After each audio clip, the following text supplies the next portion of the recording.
घुम्दा घुम्दै बाटोमा यस्तो के भयो। Hello everyone, welcome to the my new blog. यत्तिकैमा मेरो ब्लग आजको ब्लग चाहिँ म स्टार्ट गर्न चाहन्छु।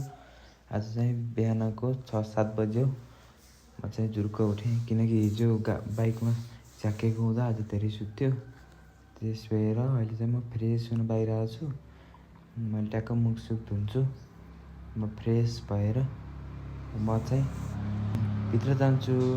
म चाहिँ फ्रेस भएर भित्र रुममा आइसकेँ। म चाहिँ फ्रेस भएर आइसकेँ। साथीलाई चाहिँ बाहेन, ऊ चाहिँ मुभी हेर्न लाग्यो बिहान बिहानै। म चाहिँ फ्रेस भइसकेँ। अब फ्रेस हुनु छैन, उठ्नु छैन, सुतिरहेको छ। मलाई चाहिँ जाम कि जाम अरे मोबाइल बनाइदिने ठाउँमा जाम भनेर हैरान गरेछ। त्यसपछि मैले नि उठ भनेर भने हामी दुइटा सरर बिहानको शीतल हावा खाँदै मोबाइल पसलमा गयौँ। मोबाइल चाहिँ बनाएकै रहन्छ। त्यहाँपछि हामी चाहिँ घुम्न जाने भनेर घुम्न निस्क्यौँ। कहाँ जाने भन्ने बेला हामीले जाने बेला मोबाइल बनाउनु जाने बेला देखिदिउँ कि यहाँ एउटा ठ्याक्क लभको चिन्ह राखेको आई लभ धनगढी भएको। हामी चाहिँ बाइक त्यहाँ पार्किङ गरेर यहाँभित्र पस्यौँ। टिकट सिकट लाग्ने रहन्छ, फ्री रहेछ यहाँ चाहिँ। हामी चाहिँ घुम्न आयौँ। अब एक दुईवटा यहाँ भिडियो फोटो गराएर हामी चाहिँ निस्किहाल्छौँ। तर दामी सुन्दर म चाहिँ यता छु, हेर्नु कति दामी होइन। हामीले चाहिँ कसैलाई नसोधिकन हामी दुइटा मात्रै आएको, किनकि हामीले मोबाइल बनाउने ठाउँबाट बनाउनु जाने बेला देखिथ्यौँ नि त। हामी चाहिँ त्यही भएर डाइरेक्ट यहाँ आइदियौँ। ट्याक्क घुमेर हामी चाहिँ एक दुईवटा भिडियो फोटो बनाएर हामी यहाँबाट लोकेसन हेरेको एउटा ताल भेटायौँ। कहाँ जाने भन्ने बेला हामीले चाहिँ ताल पत्ता लगायौँ, जोखर ताल। तर यहाँ चाहिँ फरक लेखेको थियो बोर्डमा चाहिँ। हामी चाहिँ टिकट सिकट काटेर जोखर तालमा लाग्यौँ। एक्लै कहाँ जानु लाग्यो भन्नुभयो होला। एक्लै चाहिँ होइन है, अगाडि साथी हिँडेछ अनि म अनि उहाँ आन्टीहरू पनि हुनुहुन्छ। हामी चाहिँ सबै भएर यहाँदेखि भित्र लाग्यौँ। तर तराईको क्षेत्र भए पनि हरियाली कि राम्रो सुन्दर शान्त। त्यो साथी चाहिँ अगाडि छ, म चाहिँ यहाँनिर छु होइन। त्यही हो, यहाँ रुखमा सेतो टालेको चाहिँ रुखको नाम पत्ता लगाउनु सजिलो होस् भनेर टालेको रहेछ कि। यहाँ त्यो च्याउ विषालु च्याउहरू लेखेको थियो। यताको चाहिँ रुखमा टालेको यो बुट्टाको नाम यो, यो बोटको नाम यो भनेर सबैलाई सजिलो होस्, चिनेको लागि पनि सजिलो, नचिनेको लागि सजिलो भनेर लेखेको थियो। साथी अगाडि अगाडि बाटो देखाउँदै हिँडे जस्तो गरेर हिरो पारामा हिँडिरहेछ। म फेरि त्यसलाई गफ दिँदै पछाडि पछाडि हिँडिरहेको छु। हामी चाहिँ गफ लाउँदै ताल कता छ भनेर खोज्दै ताल नजिक गयौँ। गाइस हेर्नु यहाँको तालको नजरिया कस्तो बबाल के। तर ताल होइन जस्तो थियो, तर यो चाहिँ पुरै ताल है, परसम्म देखेको पुरै ताल हो। साथीलाई कस्तो छ भनेको बबाल छ, त्यही हेर्न परसम्म भन्यो। हेर्नु तल तपाईँहरूले झारुम्ब्यो के हो भन्नुभयो होला, त्यो चाहिँ कमलको फुल हो।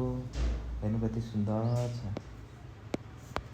अरू त त्यस्तो गाइस कमलको फुल हेरेको मनै लोभ्यो। हेर्नु बिचमा कति राम्रो फुलेछ कि, कति राम्रो फुल त जे पनि राम्रो हुन्छ, त्यही पनि अझै राम्रो कि कमलको फुल राम्रो। अनि म रमाउँदै उता साइडमा हिँडेँ। म रमाउँदै पल्लो छेउमा गएर एउटा कमलको बब्बालवाला भिडियो पनि गराएँ। हेर्नु तिमी जस्तै न्यानो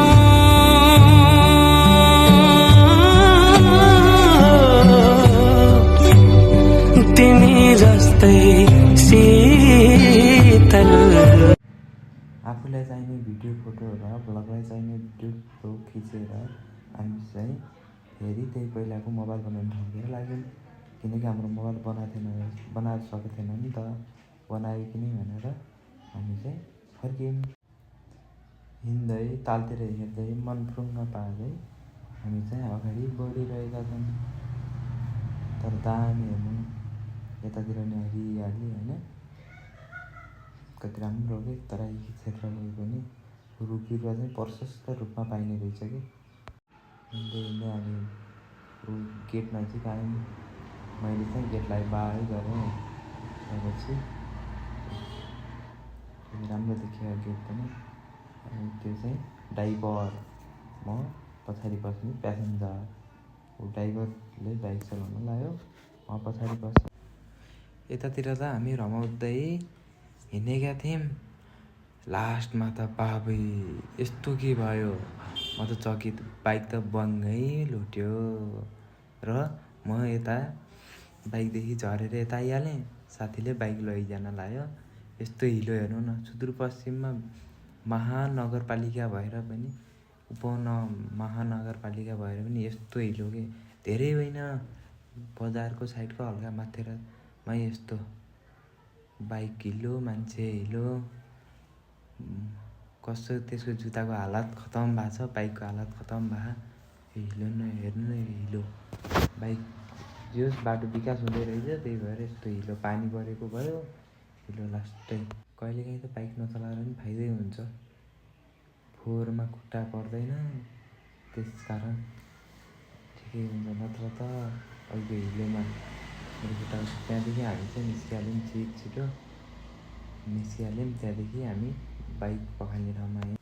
त्यहाँ चाहिँ बाइक पखाल्न भनेर हामी चाहिँ पर क्यामेरा छोडेको ठाउँमा लाग्यौँ। मोबाइल चाहिँ हामीले ल्याइसक्यौँ है गाइस, मोबाइल ल्याइसक्यौँ। बनाउन छोडेर, बाइक धुन छोडेर हामी चाहिँ क्यामेरा बनाउने ठाउँतिर लाग्यौँ। साथी अगाडि हिँड्दैछ, म पछाडि। हामी ट्राफिक नियमको त पालना गर्नु पऱ्यो। यता बाटो नकाटेर म दौडिँदै ट्राफिक के भन्छ यसलाई, जेब्रा क्रसिङबाट हिँड्दै म क्यामेरा बनाउने ठाउँमा लागेँ। लगभग हामी 3-4 घन्टाको पर्खाइपछि बल्ल क्यामेरा बन्यो। अहिलेको चाहिँ ड्राइभर म भएको छु, प्यासेन्जर चाहिँ मेरो साथी भएको छ। बाइक चाहिँ धोएर चिटच्याट पारेर हामीले बाइक यता ल्याएर आयौँ। साथी पछाडि बस्ने, म बाइक चलाउने। अब चाहिँ हामी अहिले धनगढीबाट 3:30 बजे सुर्खेतको यात्रा तय गऱ्यौँ। लगायत फाइनल्ली घोडागाडी पनि आइयो। साथी यता छ, हेर्नु न घोडागाडीको गेट कति सुन्दर। एकछिनमा हामी भित्र जान्छौँ। अहिले चाहिँ हामी घोडागाडी कति राम्रो छ। एकछिन चाहिँ हामी यता चटपटेहरू खान्छौँ। वेट गर्दा गर्दै हाम्रो चटपटे पनि आइहाल्यो। दुईजना साथीले ट्याक्क चटपटे खायौँ। त्यहाँपछि हामी घोडागाडीभित्र पस्यौँ। गाइस यो 20 रुपियाँ चाहिँ के को भन्नुमा टिकट काट्ने 10 रुपियाँ टिकट रहेछ। हामीसँग फेरि क्यास 1 रुपियाँ पनि नै, सबै अनलाइनमा त्यो हिसाबमा चाहिँ हिसाब चल्दैन भन्नुभयो। 20 रुपियाँ अघि चटपटे खाएको ठाउँमा हालिदिएर, बढी हालिदिएर हामीले 20 रुपियाँ मागेर टिकट काटेर हामी भित्र पस्यौँ। सधैँ साथी अगाडि लम्किन्थ्यो, अहिले चाहिँ म लम्किरहेको छु। किनकि म यहाँ योभन्दा अघिल्लोचोटि आएको थिएँ नि त, घोडागाडी घुम्न गएको थिएँ। त्यही भएर अहिले चाहिँ यसलाई साथीलाई मैले त्यो घोडागाडी देखाउनको लागि म चाहिँ अगाडि लम्किरहेको छु। हामी चाहिँ पल्लै छेउमा तालमा गएर देखाउँछौँ सबै ताल। लगायत घोडागाडी ताल चाहिँ यही है फाइनल्ली। हेर्नु कति राम्रो छ, ठिकै छ, राम्रो छ। यता हेरी यताबाट पनि ठुलो छ, त्यो यता पनि यति ठुलो छ, यता योसम्म छ। यो चाहिँ कमलको फुल, बादल। हामी तालसाल हेरेर मनलाई शीतल पारेर एकछिन थकाइ मेटेर हामी अगाडि घोडा र घोडी भएको ठाउँमा आयौँ। त्यहाँपछि हामी 5 गियरमा फेरि आइसक्यौँ चिसापानीको। अहिले चाहिँ आउने बेला भइसक्यो, 6 बजिसक्यो। त्यही भएर अन्धेर होला। ताल नै नदी चाहिँ बहुत ठुलो छ। हेर्नु न वरदेखि परसम्म कति राम्रो सुन्दर आफ्नै गतिमा बगिरहेको छ। यहाँ पनि हामी 1-2वटा फोटो भिडियो खिचेर हामी चाहिँ लाग्छौँ फेरि सुर्खेतको यात्रातिर। हेर्नुपर्छ है गाई, लास्टसम्म हेर्नुपर्छ, ल्याउनुमा नि थिएन। गाई त्यहाँबाट हामी 6:30 बजे हिँडेर अहिले चाहिँ 8:30 भइसक्यो। हामी फेरि पुल नजिक आइसक्यौँ। फेरि पुल नजिक आएको बाबै डर लाग्यो।